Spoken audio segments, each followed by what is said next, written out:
Right, lads, we are back in another episode presented to you by Bollock Studios, where football nutmegs the nonsense.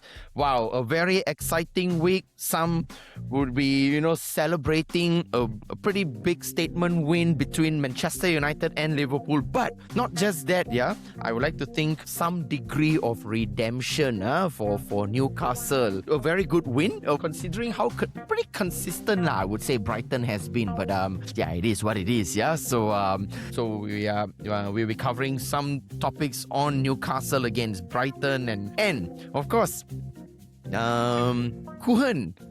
So finally, nice to hear some good vibes about Newcastle and Eddie Howe. So let's get into it, man. Considering a very good win, yeah. Do I dare say a statement win? Probably more like a off from relegation, lah. In the name of the form, yeah. So does this mean, Kuhan, Eddie Howe's job is now, like, do you feel it's safe or still got under scrutiny? What are your thoughts on that, man? The match Newcastle won 3-1 against on form Brighton, who's going for European positions, and Newcastle has to win that match, because if they have lost the match, and if Forest would have beaten Chelsea, they will be right at the relegation battle, right above I think Spurs and West Ham.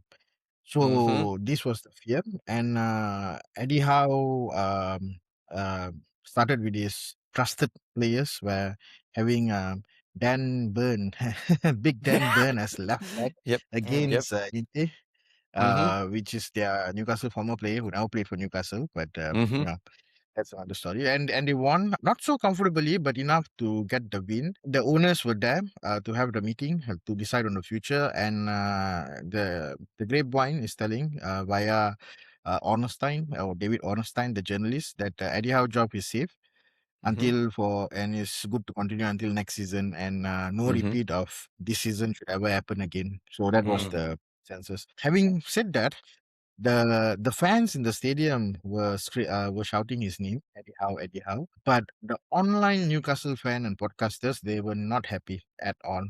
Right. And I think I'm probably one of the few podcasters in the world which who feels that Eddie Howe should be given a chance. But they are out there, they are like, wow, it's amazing, man. I mean, I think if Newcastle ever become a top team, like competing for titles and all these things, we are going to be the most hated club in the whole of England. We'll be worse than Arsenal. It's going to be terrible, man. This is going to be terrible. So yeah, the last few days hearing them talk is impressed. They're bringing out stats. They're comparing old stats. They're comparing a lot of things. Like it's like oh my! It's like playing Football Manager in Football Manager FM. It's like literally that. And the online noise is basically Eddie Howe out. But then the board has decided to go with him, and we will see what happens in the future. So is it safe to say that this season for Newcastle, do I dare classify it as a blip, considering their league form and all that? Do you still consider it like it's just a season blip, and perhaps next season to refocus, restart in a sense of like perhaps new signings and, probably I'm not going to talk about a system, but then do you think that, this is a blip? I feel that this season, every time Newcastle play in Europe, they do tend to struggle overall in the league. Technically, their form was terrible since their loss against Barcelona. The worrying sign of not finishing off games, losing from winning positions. I mean, I wouldn't say it's more of a mixed season. Like sometimes they can play really well, they are world beaters, and then sometimes they just simply lose in the last minute, right? I mean, just to highlight a few things, they did beat Manchester United with 10 men. They beat a Chelsea side which was on form. They beat a Brighton side which is on form.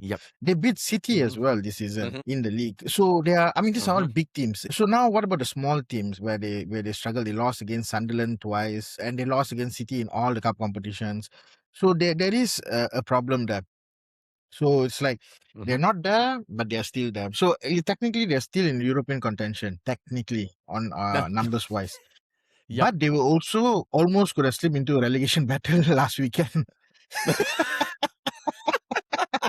So the script is not clear. I think next season they should be doing better. If they don't do better, Eddie Howe will get sacked. But they need to sort out how to play the 3 match a week game. I think that's the most critical part. I think, yeah, I agree as well. Because, well, they have Forest in their next game. They will be playing away. So, yeah, that having said, moving on to the massive showdown match between Manchester United and Liverpool. Do I call this a Carrick time winner? I don't know. I don't dare Statement say win. that, of course. Yeah, okay, if you call it a statement win, right? But guys, just before we get into into the depth of this segment, right? I mean, for me, massive shout out to Kobe Manu, really. I mean, redemption for him, lah, really. I mean, I may not have said it, but I think I've got to say this out, right? I think it was criminal that he was benched when under Ruben Amorim for whatever given reason, right? But I think really since, although yes, Michael Carrick's interim role and putting him back in the starting 11 and with his new contract that he signed, a new 5-year deal he signed, and wow, he seals the winner. What a stunner he scored, that resulted to a 3-2 win. Now we want to ask Sharif, he waiting only, Sharif waiting only to give his analysis. So of course, look, I know the first half, great goals by Cunha and Benjamin Sesko within the first 14 minutes, right? But then the second half started a bit shaky. Like, what's happening, man? They just kind of lost identity for Royal. But of course, they redeemed themselves, right? Eventually finding their feet once again. Sharif, I want to ask your opinion and what's your take on it, man? I thought for me it was a really, really great match, right? I could see the almost typical MU that what MU fans wants, right? We did not control the midfield, but that is also down to Liverpool playing almost six midfielders, and Yep. then rotating with themselves. So definitely very, very hard to contain, and therefore I know people will say, oh, we down the possessions and everything. But yeah, like you said, man, I think for the first time after many, many years seeing this type of match, we always been dominated by Liverpool. No matter Yep. whether they are on form, out of form, they are always been dominating home and away, right?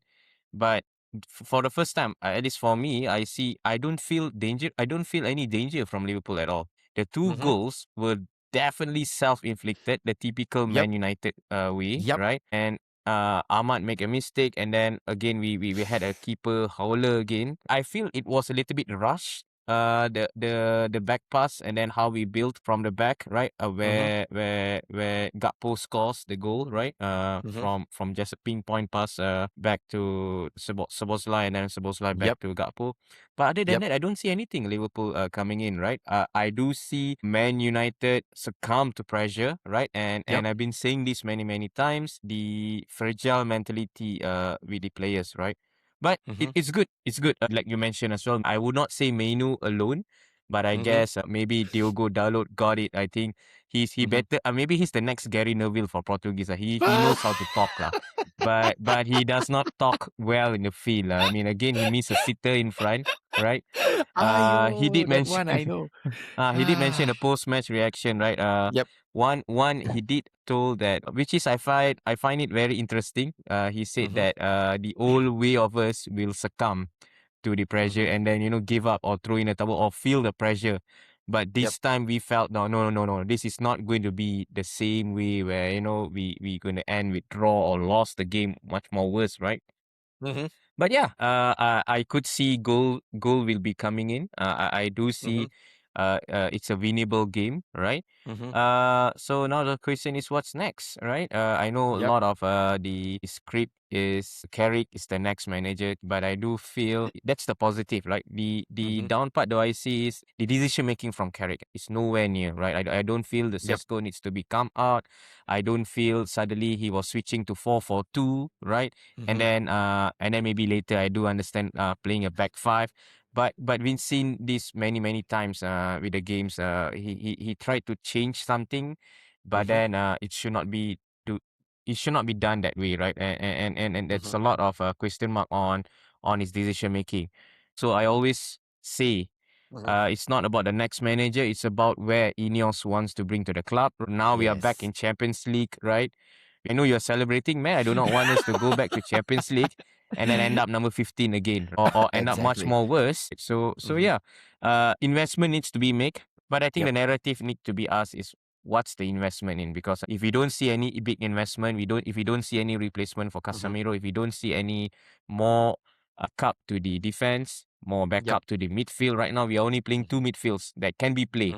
Others could not be played at all, right? Yeah, exactly. So, but of course, there are some positives, neutrals, and what's next for United. But then there are narratives as well that was going out, right? That Liverpool did not play their best side that they deployed, right? Considering injuries and all that. So, Kuhan, without Salah, without Ekitike, do you think you agree with that statement? Okay. Before I answer that question, first of all, congratulations, because this is a big win. I've never seen a dominant MU side. With MU had low possession, but they were dominant in the XGs. This game was all for MU to win. The 2.8, XG was about 2.8 versus Liverpool 0.33. And the best part is when they were 2-0 up, I was getting a lot of messages from MU fans. With Shariff, he tell that Sesko is better than Voltemada. And then out of nowhere, I think I was not sure, Shariff a couple of them say, you guys are relegation team. Just sell us Gomez and Tonali. Okay. That was not me lah. That was not you. Sesko one is yes. Sesko one is yes. And then they were happy, and then they will say, you saw what? And then the language, you see, form is temporary, class is permanent. All this one coming out. The moment it became 2-2, you know what I did? I just copied, paste what they said. So anyway, it was a good game. MU were playing counter-attacking football. They were leaving a lot of gaps. Sloboslai goal was amazing. Yep. And Bumo's back heel. Oh my god, that should have entered, man.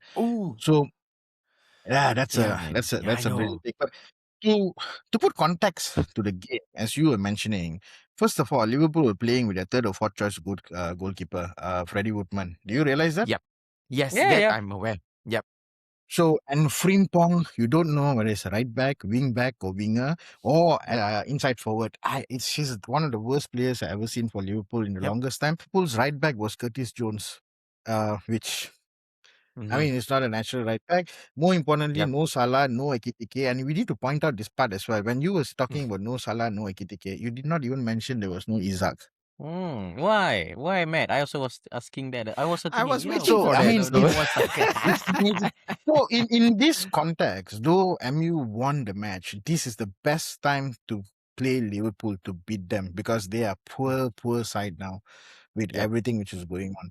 So when the game was 2-2, of course I'm happy MU's getting well. So at the same time, I was thinking about the Liverpool fans. Nah.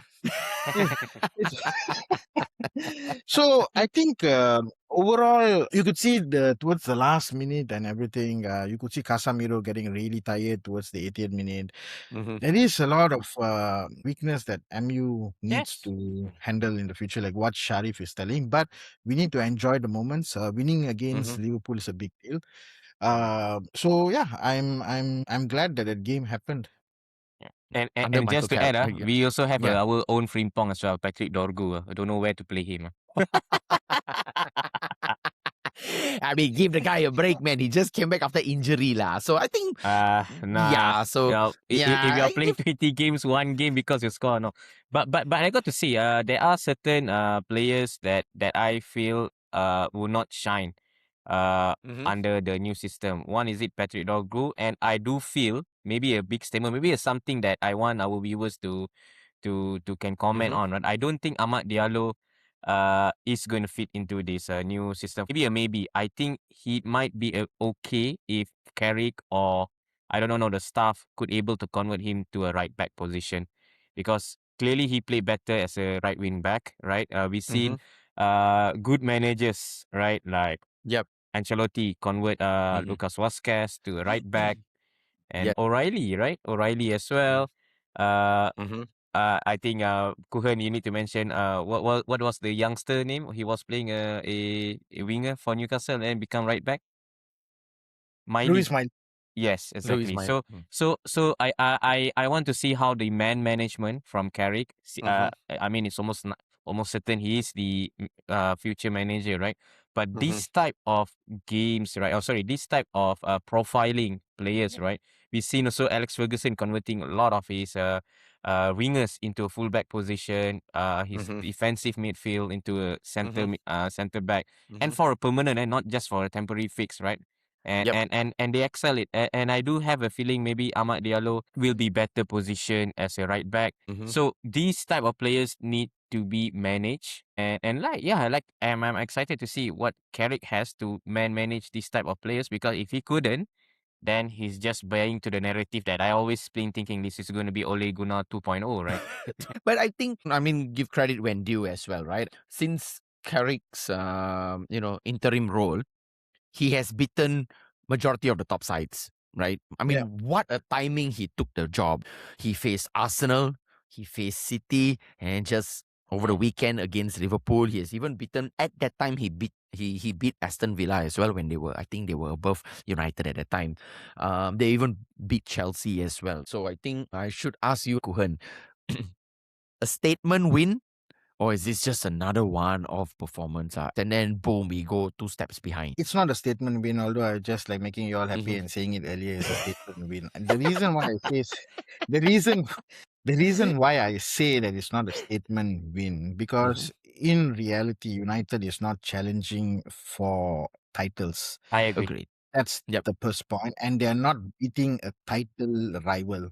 Mm-hmm. That's the second point, actually. So, yeah, it is a good win. Beating your rival is always good. Yep. But the worst, Manchester United has always turned up for this kind of matches. Agree. So this Mm-hmm. is definitely not a statement win. It's a good Mm-hmm. win. And the context of the statement win is that when you start, like when Manchester City start to beat Manchester United as their Yep. title rivals back in the day, or when Arsenal they are trying to beat Liverpool or something like that. So this is what Mm-hmm. we say is a statement win.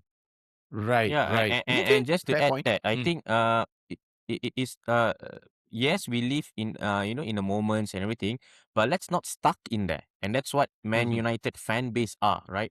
Oh, we win Yep. with Liverpool. Oh, Ole Gunnar won all against City 11 and games. everything, right? Yes, exactly, and so on. Let's not stuck in that. I mean, for me, where I see fair credit, I give the credit to Carrick. He came in a situation where he needs to steady the ship, The right? ship. And he did. Mm-hmm. He did very well. He did very well. Players are buying to his ideas, right? We've seen how many managers like himself, like Rosanoi and others who could not get players buying the idea, right? So Mm-hmm. it's a good thing that Carrick able to handle the ego and big profile players. But what's next? It's not Mm-hmm. just a season. It's about continuation. So Yep. so yes, Carrick has set up a good building blocks. We could see our clear 11 players, but there are concerns that needs to be settled in. Well, you need fitness to play in Yep. Champions League. We are in the Champions League, and we need to prove that we are in there, right? And so Mm-hmm. that is why that's why I always come back to the narrative. What's next from Ineos and Glazers? Because Yep. if it's going to be the same thing, we are going to sit here and then in November saying that okay, who's the next manager again, right? Yep. Yep. For Yep. the last Again, I agree. 13 years, right? Yeah, Yep, yep, I totally agree as well. Yeah, and yeah, the club needs to definitely invest, right? Considering that now, correct. yes, United will be in the Champions League. Finally, the theme song will be, ringing in our ears, and We will then be and waking then we up. start. We'll be waking up, 3 a.m. Malaysian time, and then Gone we are my will feet. also cover, Gone are my and sleep. then we will also cover, Champions League topics. So, oh man, you buggers. So, anyways, guys, so speaking of the title race, Kuhan, you tell me, man. I don't want to use the B word, lah. Who's bottling now? No one Yeah, is, no one is, every right? week is bottling. It's all, Who's yeah. bottling We're now? not using that ever after this, right? So But then, of course, as of Not we. but my question, But my question, right? Do you think City with the remaining games can still overtake Arsenal? You see, just a week ago, Arsenal Mhm. confirmed bottle already, bottle. City will chase until the end. City will chase until the end. See, Yep. history doesn't always repeat itself. Mm-hmm. So I mean, it's always that your past result doesn't Mm-hmm. determine the future. Mm-hmm. So the catch point here is that City has no Rodri. Mm-hmm. They considered Yep. very early on. True. And they did not play well because you look at the XG, Mm-hmm. 2.72 for Everton, 1.54 for City. Ooh. Everton had a lot of chance of killing that game off. Yeah, Mm-hmm. yeah. Mm-hmm. So there are a few mentions that I have to say. Mm-hmm. NDA, I don't know why he just NDIA. left Yep. the NDA, scene. yeah. I Yep. think anyone who What a. first can score. Yep. It's so bad, man. I mean, like it's really bad. I mean, Everton was incredible. City came back, scored some incredible goals, Mm-hmm. but Mark Gui bottled it. He made a Steven Gerrard slip mistake, man, by Twice, giving man. a Mm-hmm. big pass. Twice. Yeah. Yeah. Twice. Yeah, I Exactly. mean, like it is. I mean, this is Gerrard, like but then you don't see this in the media. You won't see this kind of Yeah. things You in don't. that making mistakes and all. So now there are like a couple of games left. Mm-hmm. Arsenal will be a bit more confident to go into the next matches. Yep. As I said before, this title win is not going to be following the same narrative where City Mm-hmm. just strolled past because as of last week, they are in Mm-hmm. the winning seat. Yep. And in fact, City has more games. Now the pressure is on them.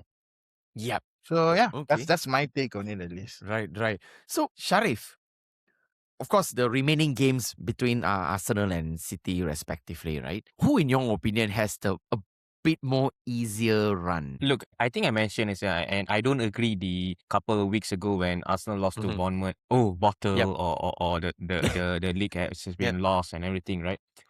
Mm-hmm. It's always going to be, it is Arsenal to lose the title. I've been mentioning this from Yes. way I think November or Yeah. December, right? Even Yep. though they lost, they drew and everything, right? And I got to pick up from where Kuhan mentioned. I think what Kuhan is trying to say is there's Mm-hmm. no easy game, right? You Yep. you do not Mm-hmm. know what's going to happen, right? We do Yep. not thought that. Mm-hmm. Thanks for that stats as well, because wow, Everton, we do not thought that Man City Yeah. having lesser XGs XG. than Everton, right? So for me, I think okay, what Arsenal need to do is, and I'm sorry, Kuhan, to say this, don't do a Kevin Keegan. Don't invite pressure to yourself. Don't invite pressure to yourself, right? And I got to see this. I got to see this because I've been Yep. seeing. Maybe this is me. I've been seeing. Arteta suddenly goes and they say, "Oh, we need the better sound. Oh, let's play the fireworks or Mm-hmm. the light bulb speech and everything." Don't do that. Don't do that. Don't do that. Yep. Just Sukaneka? the Suka. Sukaneka stuff. Uh, I just think I just feel that it's always inviting more pressure, and it's always, oh yeah, we need to win this game. Oh, the next game we Mm-hmm. need to win this game. So Yep. that's what I mean. Like, you don't invite yourself pressure, right? Don't go and Mm-hmm. say that, oh, they got to win the extra games, and then we can see where we are. Oh, Yep. they are having a better feature than us. Oh, we don't have rest time or anything. Don't Mm-hmm. don't do that. Don't do that. I think Yep. I do see couple of seasons, and now when I'm looking at it, Arteta tends to do that, especially Mm-hmm. when close to the season, right? And I got to mention about City as well. I got to mention about Mm-hmm. City on the game itself, Wait, right? bagilah Chan. Ah. First time. Kau I mean, ni if you comparing to what? Pat punya Pat dah 10-20 tahun dah tengok title semua bapak semua. Bagilah Chan. I mean, relax, man. Because the way he does it, it's like too over, man. I mean, that's a Malaysian way. Relax, wah. Hey, Relax, wah. but remember, if he wins the title, all Yes. the other Premier League clubs are going to follow the Sukaneka, the light bulb, and everything. and not mentioning the pulling hair. maybe Exactly. Gyökeres will grow at Halan something. Yeah. Maybe Gareth That got time, hair. He cannot do that. He must do that. Must pull the But I got to mention this, guys. I got to mention. Now we mentioned Arsenal, but City, man, this is really a joke, man. I mean, City fans are really glory fans, and that's what they are different. They can never be as big as other legend. They were, I think, was it the 85th minute they were going out of the stadium already? Were 85th they? minute. wow. Yeah. Wow. And then Oh. 87 they came in back because City scored the second goal. What Because the it was it the I think it was Haaland. it was 3-1, and then it Haaland was scored just only immediately. from a kickoff, and then straight away Haaland Yeah, scored, yeah. right? So imagine how fragile the City fans. I wish that Man United fans did this did that? to the other managers who you know deserve, because you don't see the players are playing like that, but you clearly see. I mean, if the players are getting the ball to the center and getting a goal right after the opponent got a goal, I think they deserve to be, you know, to be Yeah, backed yeah, up, yeah. right? Everything. And I that's mean, why you Everton you you especially at you you have Liverpool. glory fans, and then one is glory Man United, guys. Ah. Kuhan want to say something. Go. No, I actually don't have anything to say. I just want to say that though they beat Arsenal, City beat Arsenal, but the Rodri injury is going to be problematic. I think the replacement is Nico Gonzalez. He's not Yeah. up to par. Yeah, So similarly, you mentioned that the last trip as well. Yeah, I can totally yeah, agree. It's very different yeah, without Rodri. Yeah, let's Yeah. and also to add, also I agree with the Rodri and also the goalkeeper. For me, it's really surprising that Pep go to a shot stopper, because nowhere in his team he has a stopping goalkeeper, right? Yep. So yeah, that is also one part that maybe I feel. I mean, look at Donnarumma. He did quite good saves, right? But yeah, Yep. yeah, really a lot of good playing save. from the back, yeah. So moving on to a little London blues, huh? Oh, Chelsea. Yeah, I mean, again, they lost against a very decent Forest side, whom, of course, Newcastle, you're going to be facing them in the coming game week. But what got me a bit intrigued is redemption. I just a feeling that I have, right? Redemption for Spurs. I know it's a bit of 50-50, right? We were equally saying that, it's better for Spurs to get relegated, clean slate and all that stuff. So what is your take? Should this redemption be something good for Spurs and to remain in the Premier League? Spurs had a good win against Aston Villa side, which is Yep. supposed to be a good team. They beat away Villa side. But I also want to say the same thing, like what I'm talking in relation to Arsenal and Man City. Just because a top team is down there doesn't mean it cannot get relegated. Ooh. So, I Big mean, statement though.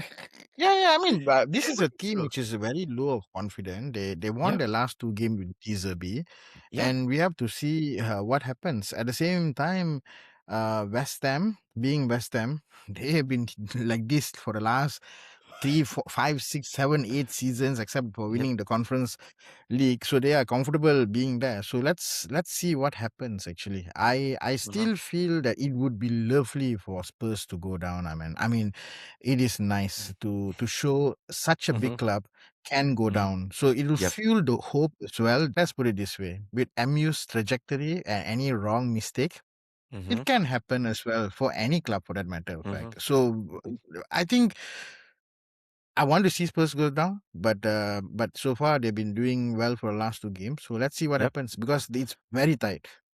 Sharif. So this back-to-back wins for Spurs.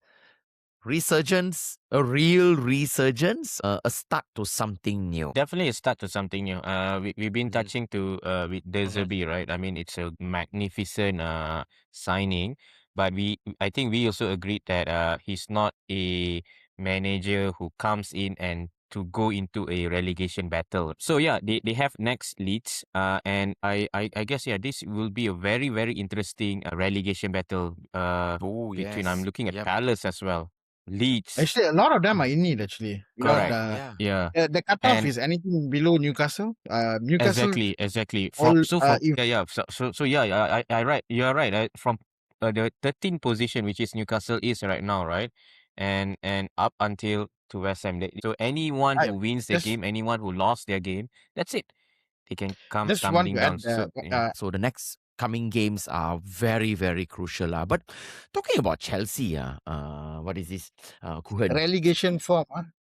Uh, I feel sorry for them, but then are they like I know it's a big word to use this are they in a crisis? So I think Chelsea has lost all their 5 games. If you look at the form Mm-hmm. table, they are bottom. Yep. So that you have to keep that in mind. Mm-hmm. It also shows that their league position, Chelsea has to be in a European competition this for next season. Mm-hmm. If they miss out next European competition, they have to sell players. They have to sell a lot of players. No one is talking about this in the media that pasar malam for Chelsea and all these things. So, if you look at the league table, they are 48 points, and that is almost like 3 points behind Brentford and Yep. 4 points behind Bournemouth. So they are in trouble. They are managerless at the moment. They have to sell everyone for not qualifying for Europe, because Chelsea, PSR, and their new financial system, even with the Europe system, it's all not great. They have to sell. And that's a reality. Second thing, when you look at Nottingham Forest fielded their second team. They are resting Yep. players for the Europa semi-finals, and that team Correct. played amazingly well. But we have Correct. to give kudos to Yao Pedro. What a goal! What a What goal. a goal! A Yep. superb overhead kick. And it's one Yep. of the finest overhead kick after Wayne Rooney, I think, this, and maybe even Garnacho goal. So yeah, let's see what happened with Chelsea and But yeah, exactly. So it's like wow, it's just shocking lah. So so you see when earlier when we were talking about Newcastle, I said that the Saudi owners decided not to sack Eddie Howe and to continue with him, and I think this is probably coming looking at Chelsea, because if they sack Eddie Howe, likely Chelsea would hire him. So, and Oh, okay. imagine an Eddie Howe with a very young, vibrant team, and everyone can run fast and physically Yep. talented. So, I think that's probably the fear they had. Okay, let's hold him on for me. This is like a point which I thought. Yeah. All right, so lads, we have reached the end of the show, and of course, for those who are new, who have just tuned in, please make sure you like and subscribe. Make sure you also turn on the notifications and stay tuned to weekly episodes. Not just fun making, banter, and of course the realities on football as well, and perhaps topics that maybe like what Kuhan always say, no, the media don't cover certain things, and then you spot it, and then we just bring it up, right? So, with that having said, stick around till the next episode. Until the next time, so this is me, Matt, your host, signing out alongside Shariff and Kuhan. Stay tuned to the next one. Peace out. Cheers, boys. Woohoo!